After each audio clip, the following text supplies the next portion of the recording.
மன்னிப்பு கேட்க சொன்னது என் தப்பு தான். சாரி. டிவோர்ஸ் நோட்டீஸ் வந்ததுல எல்லாருமே பேனிக் ஆயிட்டோம்.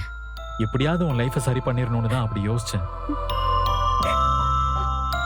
நான் உன்னை பிரிச்சு பாப்பன சாரு. இத்தனை வருஷத்துல என்னைக்காவது நான் உன்னை அப்படி ட்ரீட் பண்ணிருப்பேனா? இந்த ஃபேமிலி தானே எனக்கு எல்லாமே. நீங்க எல்லாரும் நல்லா இருக்கணும்னு தானே நான் ஒவ்வொரு விஷயத்தையும் பார்த்து பார்த்து செய்யறேன். உனக்கு விக்ரம மாப்பிள்ள பார்த்ததுல இருந்து, உனக்கு செய்முறை செஞ்சதுல இருந்து எதுலயாவது நான் உனக்கு குறை வச்சிருக்கேனா? இல்ல உன் விருப்பத்தை கேட்காம தான் நான் செஞ்சிருக்கேனா? எந்த அண்ணனுமே தங்கச்சி வாழ்க்கையில ஒரு பிரச்சனைனா அதை எப்படி சரி பண்ணணும்னு தான் நினைப்பான். அப்படிதான் நானும் யோசிச்சேன். அது தப்பா?